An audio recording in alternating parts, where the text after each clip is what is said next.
Well, music in general excites me, so I don't really care so much what sort of, let's say, the overall acceptance of this music style or any other music style is. I love making music, and my favorite music is electronic music, and that's how I present myself and my music to whoever wants to listen to it.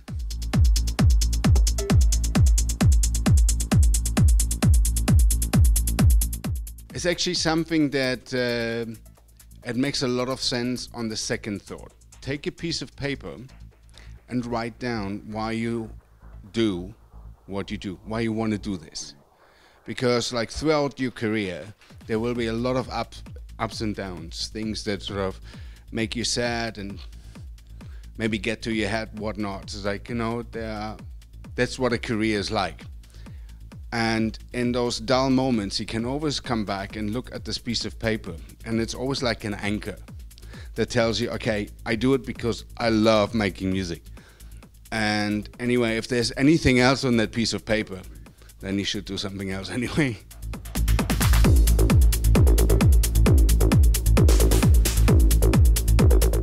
No, it's actually quite the opposite. If you think about it, it's like back in the day, as an example, if I made a track and I wanted my favorite DJ to play it, there was not really a way for me to just kind of reach out. So now you just kind of send it to the office of your favorite DJ or the record label or whatever. It's much easier to get some exposure. As well, it's like, in the TikTok world we live in, all you need is 10 flashy seconds and you have an audience.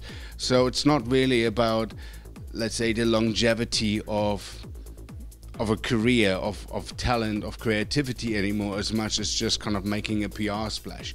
So therefore it's much easier now. But if you want to have something that's more sustainable, something that lasts longer than just the 10 TikTok seconds, then you need to want to be a musician at the end of the day. So, but it is definitely easier these days than it was back then.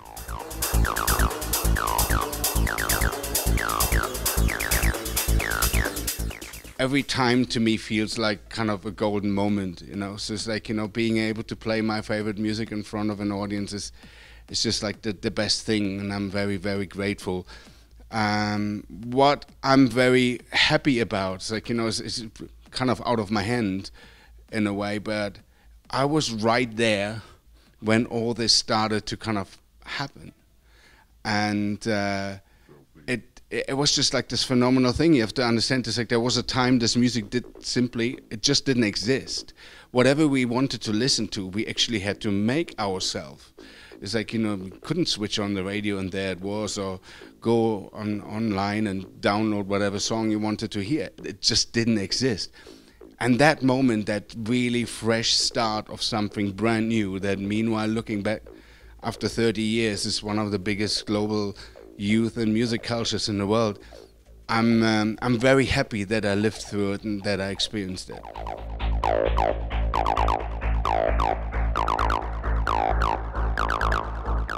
The general approach is exactly the same. There's an idea. There's like, I don't know, like a feeling I want to bring across. And of course, with the technology at hand these days, it's much easier to do so. I remember somebody asked me the other day, tell us a crazy story about the beginnings. And I just said, like, my first hi-hats, the hi-hats you hear in For an Angel, is actually hairspray. Because I didn't have a drum machine. So if you listen to Hairspray and you do ch, ch, ch, ch, and that's what I did. I sampled it. And then kind of like, put it, and so I was able to play it and program it. And these are the things that sort of obviously shape an artistical approach somehow. It's like, I'm not just going for like the easy, okay, like this thin does a good bass line.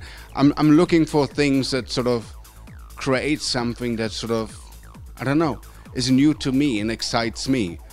Maybe nobody else will ever notice. To them, it might just be a normal hi-hat. But to me, I know I worked for 3 weeks on it and made out of a weird sound a hi-hat or something. It's just like that stuff. I'm a geek at the end of the day if it comes down to music. So, but yeah, it is a similar creative process, but the technology obviously helps a lot to make things possible.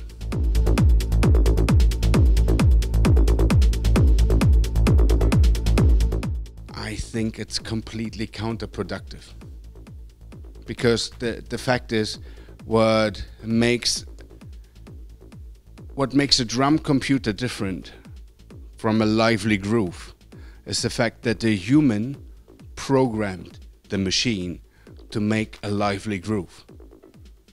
And an I will only be a drum computer, doing something based on an algorithm, doing something based on something that he learned somewhere, so he cannot really create anything new. And I'm very, very critical if it comes down to that. I'm very pro technologies. Like, you know, I love the whole integration of AI into kind of everybody's life and make life easier.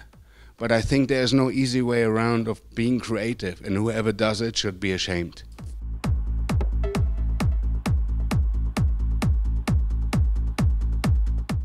I think kind of like, obviously I grew up over the years, so it's like, you know, my music definitely has a more mature approach these days than maybe, I don't know, 30 years ago.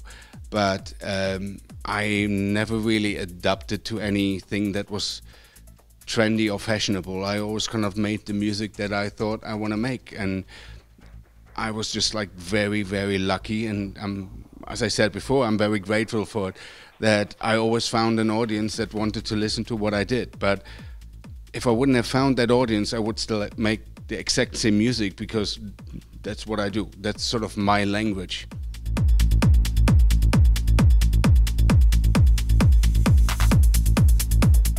I want to cross the world in a boat.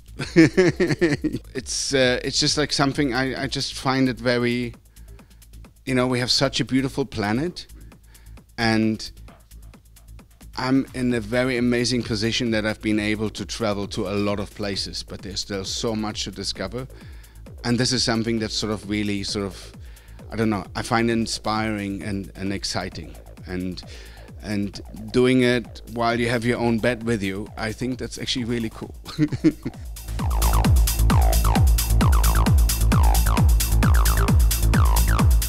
The one that's in front of me at my next show, always. If I would have any other sort of approach, then it wouldn't work. Because let's say I play in front of a certain crowd once a year, that means that I do not enjoy all the other shows, but that's not the case. I have a very clear idea about what I want to do when I play, and that's what I'm trying to bring across. But it's always down to the interaction with everyone, and so therefore every show is special, every show is individual, and therefore unique. And I don't really have a favorite crowd here or there. And there's also one thing the guys from the Chemical Brothers once said: you can go to the same place twice and it's completely different. So therefore there's no such thing. It's just like phenomenal nights, and hopefully, you know, they just far more than the ones that are not so good.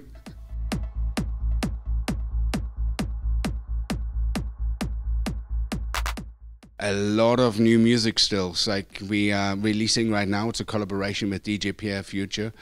It's called Acid Tracks, and that's, by the way, is the funny logo and the artwork. And so, you know, I'm really proud of that collaboration. So that's coming out now, and it's just kind of being released. And there's like much more to come. It's like I think in the last 2-3 years I produced so much music.